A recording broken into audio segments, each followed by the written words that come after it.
Dear students, through coming illustration we will learn analyzing friction in case of two blocks placed one above other.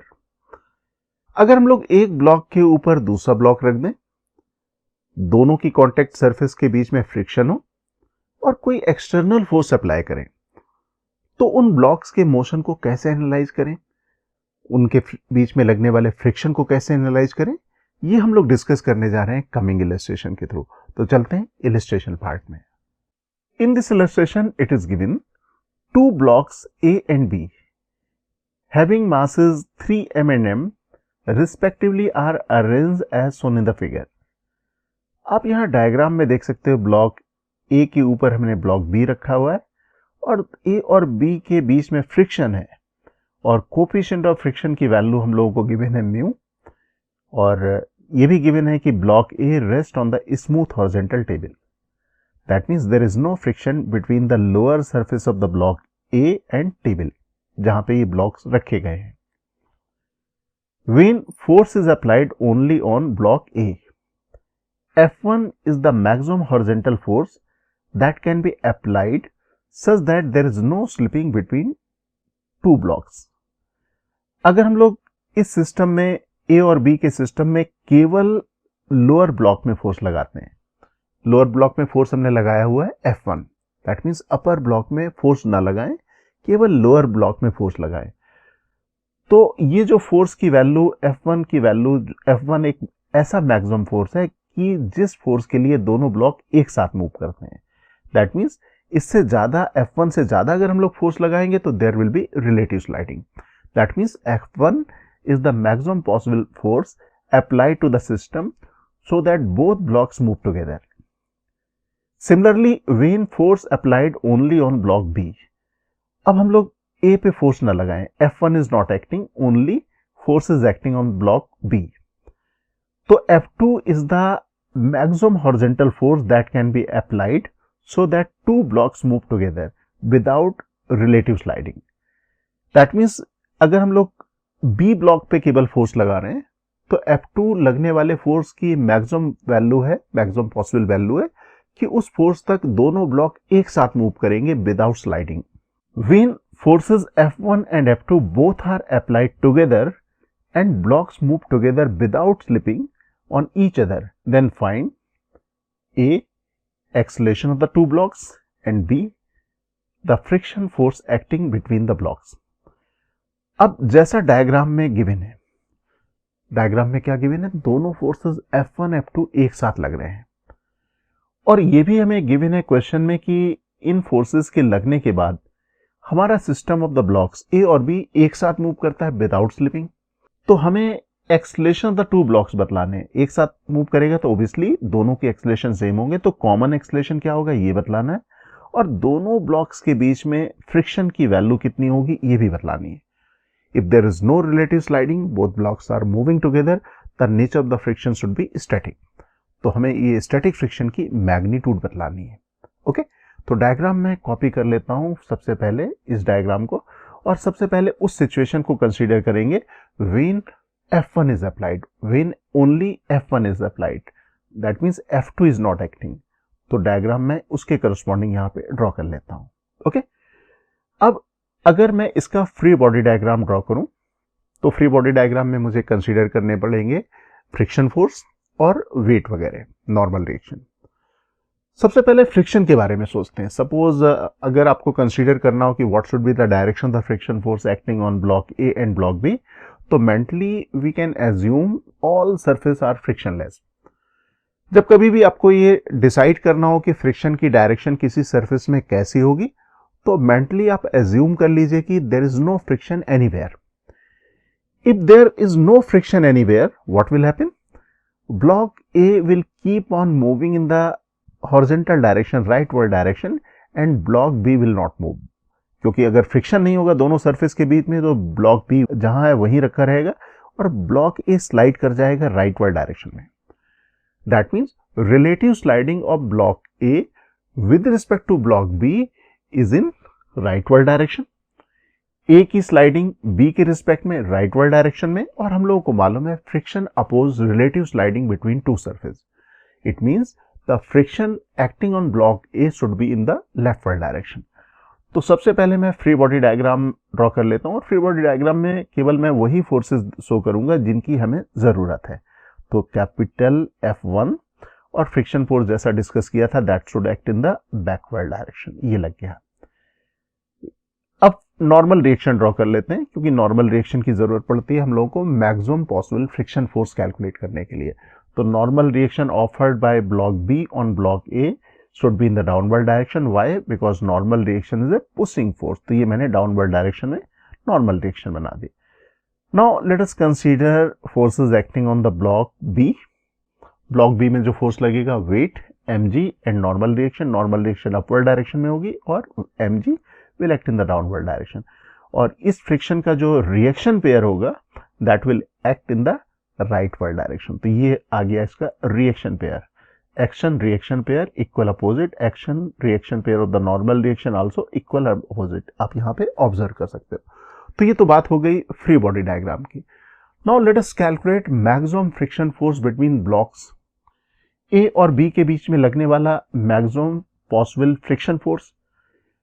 We can calculate maximum possible friction force from free body diagram of B because normal reaction हम लोग यहाँ पे आसानी से calculate कर सकते हैं। Normal reaction between two surfaces should be equal to small mg और इस फ्रिक्शन फोर्स की मैक्सिमम वैल्यू हो जाएगी म्यू मल्टीप्लाइड बाई एन। जो maximum possible value friction force की यहाँ पे होगी that will also maximum possible value for this force. तो maximum possible value of the friction force should be equal to mu multiplied by N and N equal to small mg। तो यहाँ पे हो जाएगा F1 max equal to mu multiplied by small mg. This is the maximum possible friction force. Now we can find the maximum possible acceleration. Maximum possible acceleration किस block का हम लोग आसानी से कैलकुलेट कर पाएंगे? ब्लॉक बी का। So let us calculate maximum possible acceleration that friction can impart on block B. Block B जो मूव करेगा because of friction force और इसकी maximum possible value है mu multiplied by mj. That means maximum possible acceleration should be equal to this force divided by mass. तो ये हमारे पास आ गया maximum possible acceleration of the block B mu mg divided by m cancel हो जाएगा। This is equal to mu multiplied by g। Okay, condition क्या है? Both blocks move together. हमें यहाँ पे दोनों ब्लॉक्स को एक साथ मूव कराना है। अगर दोनों ब्लॉक को एक साथ मूव कराना तो हम लोग यहाँ पे F1 का रिलेशन मालूम कर सकते हैं in term of mu. We can write this F1 is the force acting on the system और जो इस सिस्टम का मास है वो m प्लस 3m है। तो हम लोग यहाँ पे लिखेंगे F1 equal to m plus 3m multiplied by common acceleration that equal to mu multiplied by g। So this is the value of F1। F1 का रिलेशन मैंने म्यू के टर्म में लिख लिया। This is equal to 4 mu multiplied by mg। ये value आ गई F1 की। Similarly, we can find the value of F2 in term of mu. उसके लिए अब हमें कंसीडर करना पड़ेगा when only force F2 is acting. अब हमें फोर्स लगाना है केवल B ब्लॉक में, तो B ब्लॉक में मैं फोर्स अप्लाई कर देता हूं F2. And here also we need to draw the free body diagram. अब फ्री बॉडी डायग्राम में हम लोग फ्रिक्शन के बारे में पहले से सोच लेते हैं। जैसे हम लोगों ने फ्रिक्शन की डायरेक्शन डिसाइड की थी फर्स्ट केस में, यहां पे भी कर लेंगे। हम लोग क्या करेंगे? Mentally we will assume there is no friction anywhere. कहीं पे कोई फ्रिक्शन नहीं है। अगर कहीं पे कोई फ्रिक्शन नहीं, अगर मेंटली एज्यूम कर लिया तो block B will move in the rightward direction and block A will not move. That means relative motion tendency और relative motion of block B with respect to A is in the rightward direction. That means friction on the lower surface of the block B will act in the leftward direction. तो block B की lower surface में friction act करेगा leftward direction. Apart from the friction ये forces act करने वाले हैं mg और normal reaction, और ये हमारे पास हो गया फ्रिक्शन जिसके बारे में अभी हम लोगों ने डिस्कस किया था। Now we can draw the free body diagram of block A, और ब्लॉक ए में हम लोग उतने ही फोर्सेस शो करेंगे जितनी हमें जरूरत है।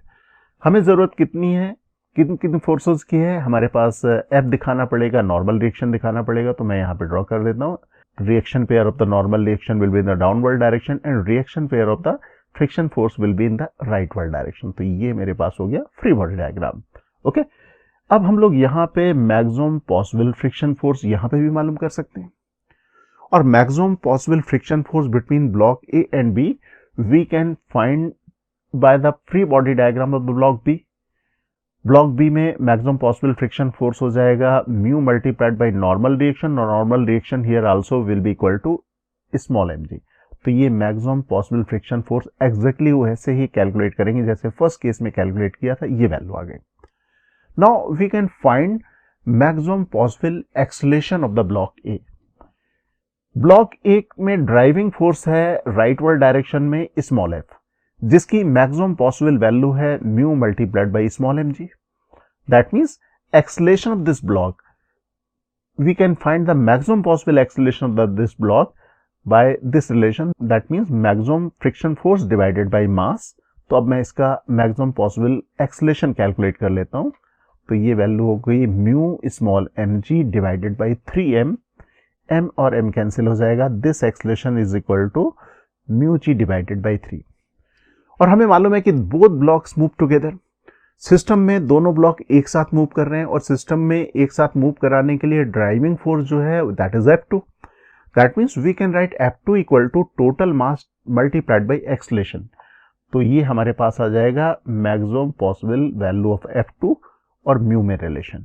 ओके, ये वैल्यू आ गई, दिस इज 4 स्मॉल m, तो ये आ गया 4 mu small mg divided by 3, that is the value of F2। ये हमने एनालाइज कर लिया। F1 की वैल्यू भी हम लोगों ने कैलकुलेट कर ली जो मैक्सिमम पॉसिबल फोर्स था, F2 की वैल्यू भी आ गई म्यू के रिलेशन में। Now let us consider the situation when F2 and F1 both are applied together. दोनों को हम लोग एक साथ अप्लाई कर रहे हैं, तो डायग्राम भी मैं बना लेता हूं, दोनों मैंने एक साथ अप्लाई कर लिया। अब इस सिचुएशन में हमें मोशन टेंडेंसी के बारे में डिसाइड करना थोड़ा मुश्किल हो जाएगा, because we don't know which force is greater, F1 और F2। तो इस सिचुएशन में हम लोग यहाँ पे फ्रिक्शन को अपनी तरफ से अननोन पैरामीटर की तरह से ट्रीट करेंगे, because we have the static friction. Static friction की मैग्नीट्यूड और डायरेक्शन दोनों अभी हमें मालूम नहीं है, तो हम लोग कुछ एज्यूम कर लेते हैं। हम लोग एज्यूम कर लेते हैं कि जो फ्रिक्शन फोर्स लोअर ब्लॉक में है that is acting in the backward direction, और अपर ब्लॉक में जो फ्रिक्शन एक्ट कर रहा है that is acting in the forward direction. तो मैं यहाँ पे एज्यूम कर लेता हूँ ये फ्रिक्शन फोर्स लगा बैकवर्ड डायरेक्शन में, और ये फ्रिक्शन फोर्स यहाँ पे लगा फॉरवर्ड डायरेक्शन में। अगर हमारा एजम्पशन गलत होगा तो माइनस नेगेटिव साइन के साथ वैल्यू आ जाएगी। Okay, now we can find the acceleration. Acceleration की वैल्यू आ जाएगी because forces acting on the system is equal to F1 plus F2। Total mass जो मूव करेगा that is m plus 3m। So acceleration of the system should be equal to F1 plus F2 divided by m plus 3m। Okay, तो ये आ गया F1 plus F2 divided by 4 small m।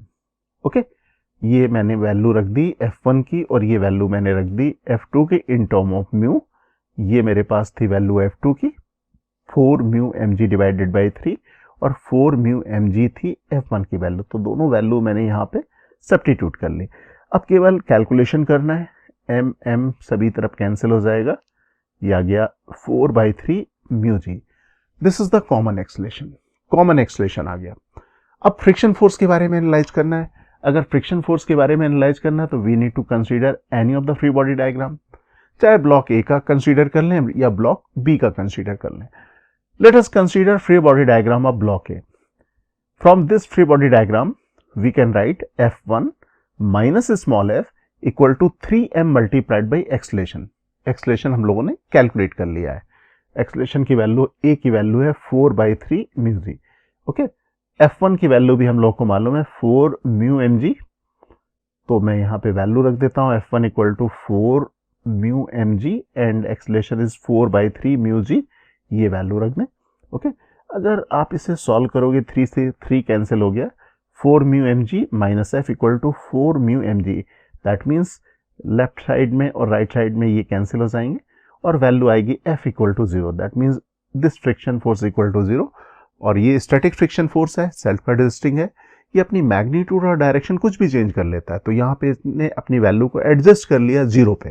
That means this friction is equal to 0। That means friction is adjust itself equal to 0। ये value आ गई। Acceleration भी calculate कर लिया और फ्रिक्शन की वैल्यू भी हमने यहाँ पे कैलकुलेट कर ली। ओके।